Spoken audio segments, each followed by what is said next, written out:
Joining us now to review some of the headlines of today's newspapers from around the world is Arise News analyst Emmanuel Efeni. Good afternoon. Good afternoon, Cynthia. Good afternoon, Bimba. Yes, let's start the review with this day, Nigeria's newspaper of record. The lead story, again, Tinubu, APC Governors National Working Committee meeting ends in stalemate. Concerns as Adamu stays away. Buhari's diary delaying campaign kickoff, says Keyamo. Mrs. Tinubu begs women to mobilize for party. Fani Kayode, PDP has lost aggrieved 5 governors. Yes, the meeting between Asiwaju Bola Tinubu, the candidate of the APC, and APC governors, as well as National Working Committee of the party, these days reporting, ended in a stalemate yesterday. Of course, the stalemate as regards accommodating the interest of all stakeholders in the composition of the campaign council. Don't forget that a number of APC governors raised eyebrows concerning the list that was published, and to them, their interests not properly represented. And ever since, of course, that council has not been inaugurated. All the meetings, this meeting also meant to perhaps iron out that difference, but apparently they've not been able to reach an agreement. And that is what this day has reported. But significantly, the chairman of the party was not at the meeting. A National Working Committee meeting with governors, and the chairman is not there. No reason given officially, but again, it can be interpreted to mean that perhaps he's not satisfied with the situation. Of course, why is he staying away? Because these days reporting that he stayed away from that meeting. But the Nation newspaper reporting the same from that meeting says Tinubu presents manifesto to APC National Working Committee governors. Presidential Campaign Council members, party ESCO meets. That meeting, was it meant to just consider the manifesto drafts? Because for now, I'll call it a draft. Because according to the spokesman for the campaign council, one of the spokespersons, Festus Keyamo, said the other stakeholders will still, that they approved it 90%, but they are still, maybe they made their own input. So I will consider what they have right now as a draft, draft manifesto. So they are still working, but the Nation newspaper is reporting that though that is the main occupation of that meeting of yesterday. But of course, now we know from other reports that indeed the issue of the campaign council is still being deliberated upon. You know, it's surprising that we're still dealing with housekeeping issues at this stage. I know at some point Festus Keyamo also made the statement that the reason why there's also no kickoff date is because, of course, the chairman of the Presidential Campaign Council is the president, and he obviously is very busy, and they're subject to the presidential diary. So it's concerning to see excuses and housekeeping and so forth at a point where we had thought people would have hit the ground running. Well, some of these things take time, because if you have not accommodated the interests of everybody and you just go to town, you end up having some governors not showing up. Fantastic. I don't want to. Yes, because you know what happened in Uyo. Of course, in the case of the PDP, it's public knowledge that some governors are aggrieved and they are shouting from the rooftop. So when you don't see them, not a surprise really. But in the case of the APC, we know that some governors are not happy with the composition of the campaign council. But they are not loud in their opposition to what is happening. So there's a talk behind the scene meeting. So that gives the spokesperson the opportunity to also put a spin on the outcome of meetings. So I'm not surprised that we're seeing that. But again, all not yet settled in the APC campaign council. Hence, we have not seen, they've not been able to, of course, kick off the campaign. But this time they put it, the president's diary. The president's diary. It's a very complex thing, guys. What do they take a cue from the Fantastic Five? Because they're seeing how things are playing out on that end, you know, where the campaign was suspended for a second just to go to bring them back into the fold, and they decide to get loud. Of course, there's been a denial of the fact that they're suspending their campaign, that's the PDP now. Different versions. Yes, different versions. But clearly, efforts have been made, because each day you take one step towards pushing the candidacy, promoting the candidacy. In the media, Wiki has one program. If it's not appointing 14,000 special advisors, 28,000 special assistants, that's enough to also take some sting of whatever campaign that is going on. So and I see him also wooing Cross River State PDP chieftains as well, you know, taking care of. So it's interesting to see the things he's doing behind the scenes to win people's love and favor and call in all the favors he can. Yes. Well, we'll continue to watch the scene as the political parties unfold their councils and launch their campaigns. That's why we're here. Yep, exactly. Now, front row seats. Yes. Now, if we just look at some other stories, on the front page of this day also, Dangote's 650,000 barrel per day refinery, 97% completed, says NPDPRA. That should be some good news, because it's like the whole nation is waiting for that refinery. Next year, if we can stop this importation of petroleum products, it's disgraceful for a country like Nigeria, as big as Nigeria. Let's leave oil terms for now, because that in itself is a whole Pandora's box. Yep. As we are seeing unfolding, all the allegations, laying of pipelines to connect, been there for 9 years and all that. But let's look at what looks like the good news. The Dangote refinery. If it's 97% completed as we speak, then hopefully next year it will come on stream. Perhaps this issue of removing subsidy, but Dangote will be buying his crude at international price. But I'm sure we'll be able to find a way. But at least if the products can serve the Nigerian market, even if we buy it at the appropriate price, right? We'll not be sending foreign exchange outside this country to ship, with all the expenses that go into importation of finished petroleum products. So we'll continue to welcome whatever Aliko Dangote is doing, and that refinery being the peak of the pack of his endeavors thus far. Yes, with his effort and others, Nigeria is self-sufficient in cement right now. So if Dangote's efforts with this refinery will make us to be at least self-sufficient in petroleum products, let's even leave at what price it will be sold for now. At least that will be some good news going forward. Now, if we come back to the Nation newspaper, there's another story I just want to look at there. Chief Justice of Nigeria, CJN, to politicians, don't put pressure on the judiciary. Yes, the Chief Justice of Nigeria was yesterday sworn in by the president as the Chief Justice. Up till now, he's been acting. But again, yesterday, of course, his statement talking about politicians who put pressure on the judiciary to obtain all kinds of ruling.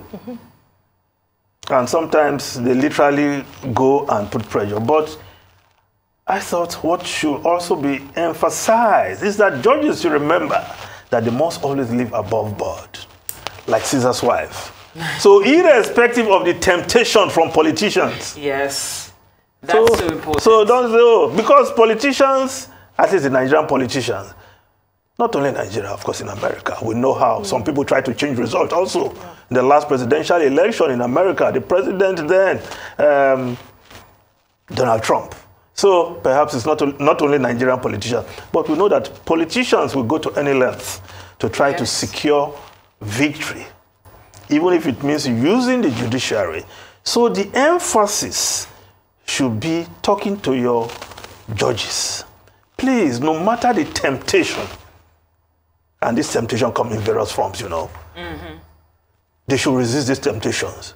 It's not enough to appeal to politicians not to put pressure on the judiciary, but the members of the bench must learn to resist temptations from politicians and dispense justice without fear or favor. The other point, recall that the immediate past Chief Justice of Nigeria, Justice Tanko, of course, you remember the circumstances under which he left office. Well, the official reason was that he left on health grounds. But before then, there was this petition written by fellow Supreme Court judges, highlighting some of the things they felt he has not done well.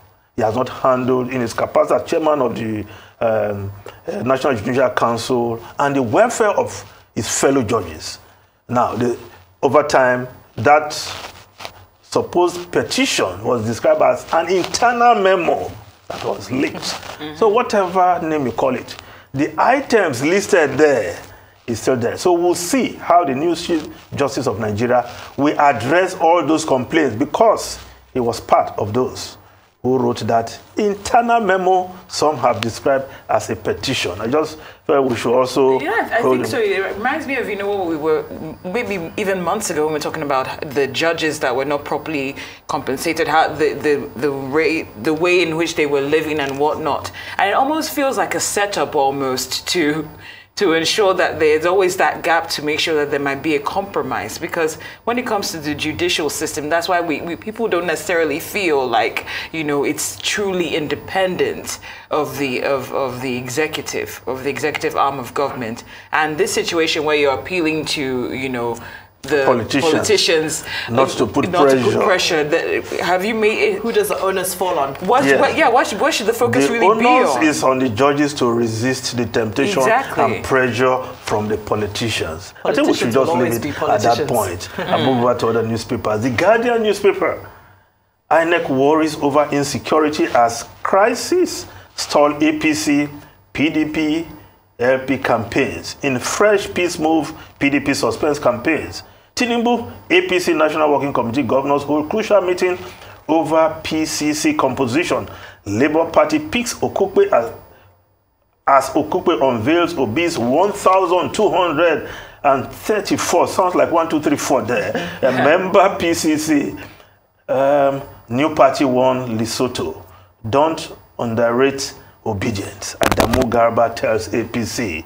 INEC lists insecurity, fake news as major concerns against 2023 polls. Yes, the parties, of course, the Labour Party released its list. And we've heard contending voices. The spokesperson for the party saying that is not the official list. Okukwe is not supposed to release it. Blah, blah, blah. It's not supposed to be the DG. But the chairman of the party came out to say, yes, that's the statement from the publicity secretary does not reflect the position of the party leadership. So you ask what is happening. But Doyin Okukwe is old war horse when it comes to politics and campaign. So one of the first big names to throw his weight behind Peter Obi. You can remember when Peter Obi declared his presidential ambition and chose Labour Party. Okukwe, who was also harboring the presidential ambition on the ticket of the PDP, no, on the platform of PDP, because that's where he belonged, said he's going to suspend or drop his ambition because Obi is in the race. And ever since, he has been behind Obi. So if he's the DG of the campaign council of Peter Obi, I don't think anybody who knows the words of Doyin Okukwe will question that, because he's been public secretary of the National Republican Convention. No, sorry, I take that again. Yes, the NRC, yes, National Republican Convention in the Babangida two-party system, SDP and NRC. He was the publicity secretary of that party, and he did a good job. And of course, he's been spokesperson for presidents. Sometimes they call him attack lion. He even elevated himself to, no, attack dog. He elevated himself to attack lion. But he's a good politician who knows the terrain. So if he's the one who is the DG of Obi's campaign council, I believe some of these young people should be happy that they have an Okupe running the show. So, but the chairman of the party, of the Labour Party, has said, look, what Okupe unveiled is what they are working with. If they want to expand that to include other people, maybe they can do so, just like the other parties are trying to do. It's currently the trend in fashion. I'd like to chime into the reference to Lesotho that, you know... Yes, we're a new party. Maybe you can throw some light on that. Well, not much to say, really. Popular billionaire Sam Matekane's party, he's new to politics. He's a lifetime, you know, and he won. But again, Lesotho is a country of 2 million people. Yes. So, you know, we need to be careful with those comparisons. However, the point that I want to make is that the conversation happening on a Pan-African scale concerning Peter Obi is very interesting at the moment, because people are saying, look at Lesotho. We had somebody unconventional coming in. You have Zambia, where Hakainde Hichilema recently won the election, and he was the underdog who'd tried, you know, on 5 occasions to try and win the election, and very much the voice of the people, the voice of the youth. So you're starting to see a lot of the Pan-African political analysts saying, guys, isn't it time for Nigeria to also have something new and young in the name of Peter Obi? So it's interesting to see so the comparison is not out of place after all. Not at all. Yes, but you're saying that population of 2 million and 200 million. It's a little bit different. Not a little bit, 180. But what the group, because when you call them Obi group, because these are guys who have come out to identify what to be. And before now, Labour Party has always been in existence. But the entry of Obi into Labour Party has not changed the narrative. And you see the people that have identified, not necessarily with the party, but with Obi. Yes, obedience. So there is something to take note of.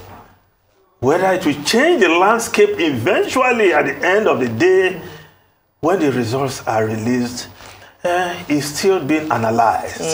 Because sometimes we try to look at the spread, is Obi, the Obi factor as catchy as it is in the southern states in the north, and what Mukhtar Shagari, former minister, who spoke a couple of days ago, that Obi approached him to be his running mate. But he said, look, they don't even know this party in my states, and I don't believe your party will win. But again, that is his own view.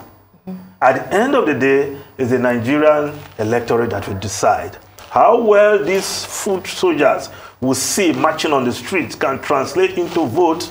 Is what we all sit here and analyze at the end of the day. Funny enough, Mr. Finney, what actually caught my eye in that headline in Guardian was INEC stating its concerns, regarding security. I think that's very imperative to touch on.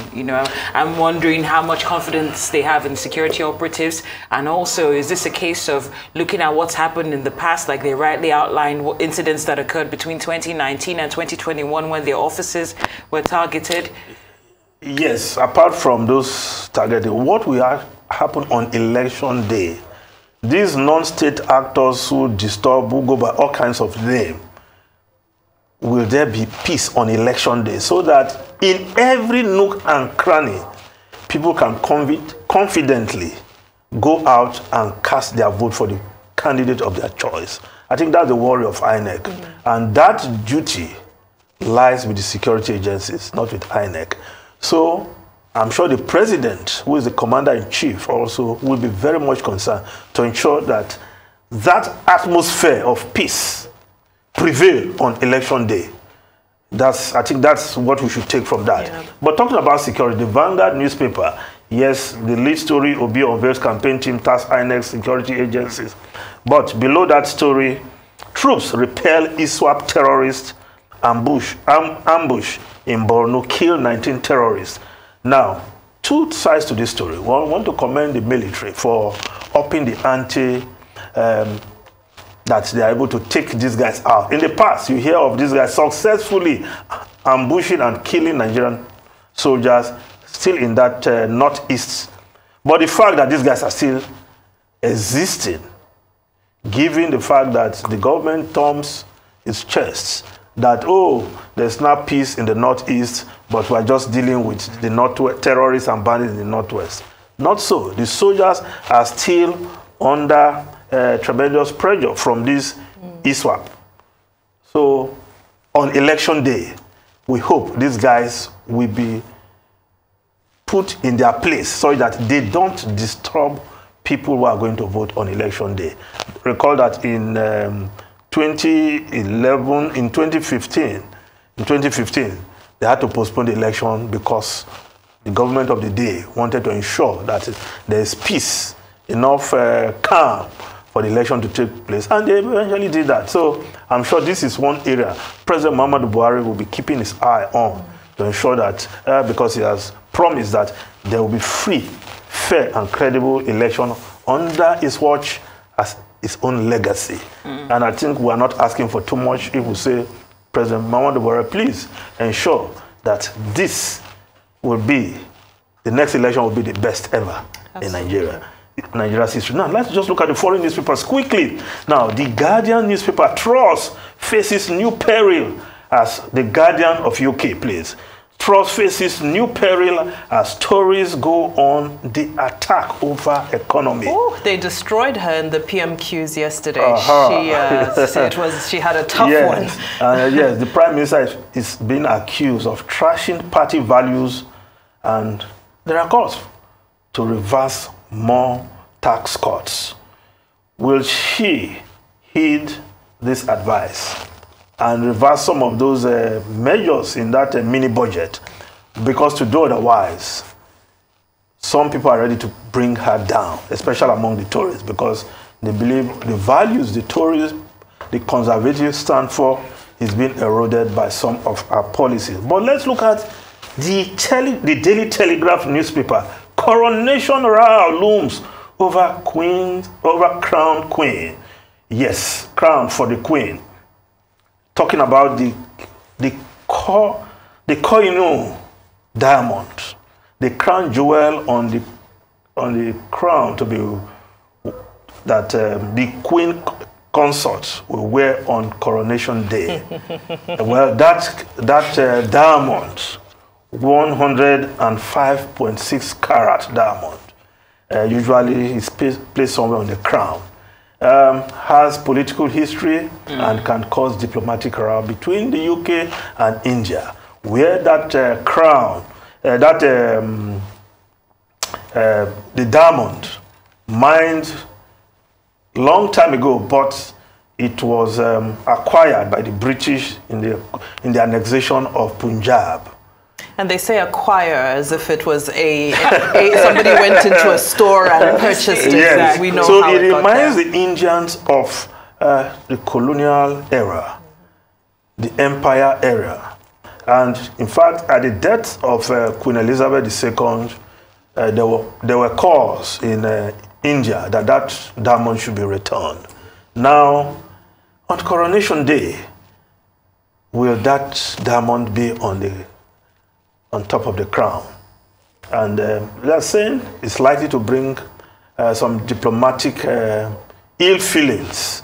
Because so. At the time, Britain is also discussing trade issues with India in the wake of Brexit. They need the Indian market, not a small market also, and collaboration. So what will happen on that day? But there are chances that, well, they will just remove that diamond. That's the safer. For diplomatic calm. And King Charles III, I'm sure will do something about that. But that row is being looked, because that diamond has been on the crown of Queen Alexandra, Queen Mary. Of course, the Queen Mother wore that on the day of the crowning of Queen Elizabeth II in 1953. She wore it in 1937 during the coronation of her husband, the father of Queen Elizabeth II, and the day her daughter was also coronated. As far as I'm concerned, all of these jewels need to be returned with the artifacts that are slowly trickling back to the various former colonial. But the jewels need to also be returned so back at least home. one thing the Indians don't want to see. They don't want to see that on the crown of the Queen Consort on Coronation Day. Indeed. Well, valid. Well, thank you so much, Mr. Efeni. We appreciate your time. Always a pleasure. As always, Emmanuel Efeni is, of course, our Rise News analyst.